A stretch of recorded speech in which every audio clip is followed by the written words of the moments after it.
Throughout the negotiations, Israel demonstrated a willingness to go a long way that was described by US Secretary of State Blinken and others as extraordinarily generous. That was Israel's Prime Minister Benjamin Netanyahu last week, as he rejected a call for a ceasefire and an end to the war, saying that the call by Hamas for a withdrawal of all troops from Gaza is unacceptable. But while Israel showed this willingness, Hamas remained entrenched in its extreme positions, chief among them the demand to withdraw all our forces from the Strip, end the war and leave Hamas intact.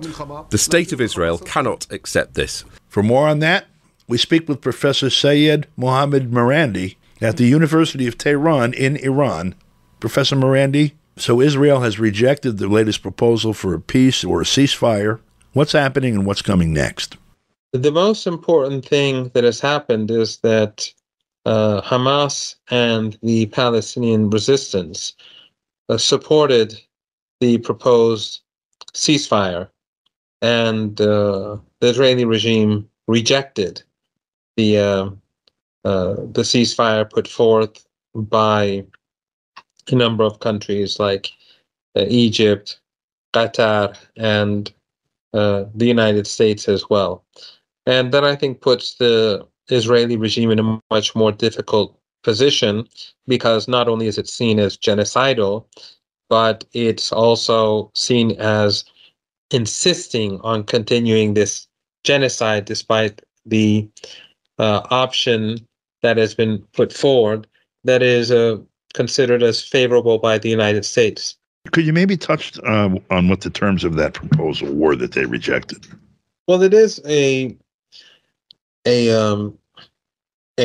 extensive and detailed proposal, but in general, it forces the Israeli regime to withdraw from Gaza. It provides humanitarian aid for Gazan civilians, and it also envisages reconstruction in Gaza as well. But the problem is that the Israeli regime, from the very beginning and far before October the 7th, its intention has always been to ultimately ethnically cleanse the West Bank and Gaza. And in future, from what we've seen, there are many of these Israelis that are now growing more powerful within the religious Zionist factions in politics. They hope in future to expand the Israeli held territory to parts of Lebanon, Jordan, and even in the Sinai. So there is no incentive in Israel to end this war. They do not care about Palestinian women and children. They consider them to be Amalek. They have to be wiped out. And the remaining Palestinians to be expelled from Gaza. But I think it's very clear that the tide has turned against the regime. They failed in their military attempt to conquer or to take Gaza. They failed in the north against Hezbollah. They've failed in their exchange with Iran. And the world is increasingly seeing the Israeli regime as an illegitimate genocidal entity. So the future does not look good for the Israelis. But the irony is that the regime doesn't seem to recognize that by refusing the ceasefire, by rejecting the ceasefire, they are only making things worse for themselves. True, they will be killing more women and children, which has always been the intention, because they are Amalek, as Israeli leaders have said repeatedly. But the world has turned against them, and the will of the people of the region, especially the axis of resistance, will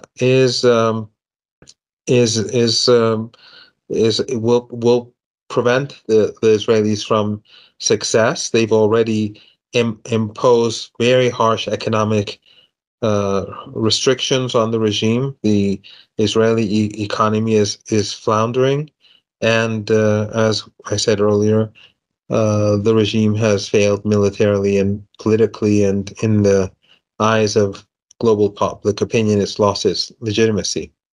So, the kinds of sanctions that can be placed against Israel, as I realize, it's a very complex, geopolitical situation for even choosing to do that, because you obviously have to deal with the United States at the other end of that decision.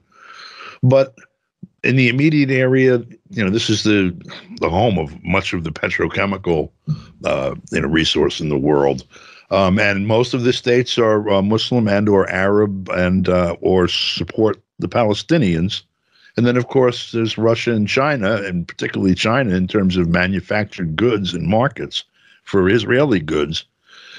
Is it going to be possible for there to be the kind of sanctions placed against Israel that perhaps, for example, we see placed now against Cuba? Well, there is an attempt to restrict economic trade with Israel that's being led by this axis of resistance. The Yemeni armed forces are preventing ships from traveling to and from Israeli ports. That has hit the Israeli economy very hard. Also because of the incoming missiles from Iran, from Hezbollah, and because of the resistance of Hamas and its allies in Gaza, investors across the world are moving away from Israel.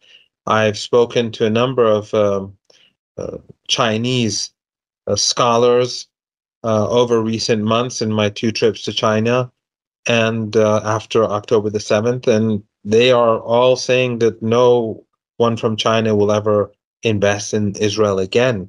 They don't see it as safe. It's viewed very unfavorably now in China. So Israel's future, it's economically speaking, is going to be much more difficult than the past.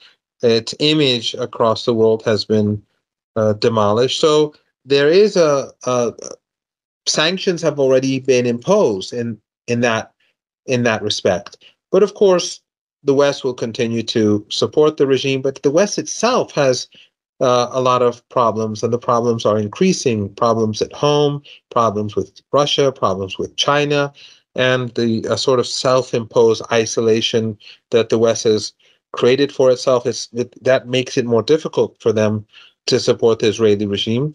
And of course, there's increasing pressure on regional countries to end their cooperation with this regime. The Turkish government has been trying to keep its trade relations with Netanyahu. Erdogan, he lost the local elections partially because of his insistence to cooperate with Netanyahu economically and to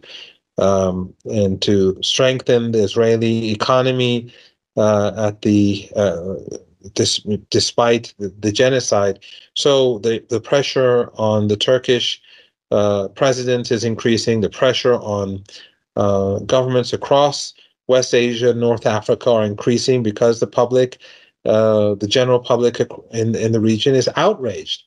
So it's not in the axis of resistance. Iran, Syria, Iraq, Lebanon, Yemen, and of course Gaza, they are continuing to inflict severe damage to the Israeli regime. But those governments, those states, those regimes that continue to cooperate are going to find it increasingly difficult to do so because they are angering their own people. And finally, the flip side of that, Gaza's misery began, after 1948, began with the occupation in 1967 by the Israelis, and then the imposition of the, blockade, in essence, beginning with the election of Hamas in 2006. If and when this current battle ends, and there's an opportunity for reconstruction with outsiders to invest, will there be some way of guaranteeing that the Israelis don't operate the gates to Gaza? Well, that is an open question, and of course, that the terms of the a ceasefire agreement would have to include such assurances, and that's one reason why the Israelis don't want to accept a ceasefire. But I think the tide has turned against Israel, and ultimately the regime will have to accept a ceasefire, and ultimately the regime will have to, and its people, its population will have to accept the fact that they are no longer seen as a regional power. They are no longer seen as having advanced intelligence resources and a capable military and a strong economy. It is a broken regime that is today obviously completely dependent on handouts from the United States and Europe to continue with its genocide. But this, in the long term, is not sustainable. So I don't think that the question really is whether there will be a war again in Gaza after the ceasefire. I think the question is, under such circumstances, how long can the Zionist project continue to exist? Dr. Marandi, thank you very much for your time. Thank you for having me. For KPFK, I'm Don DeBar.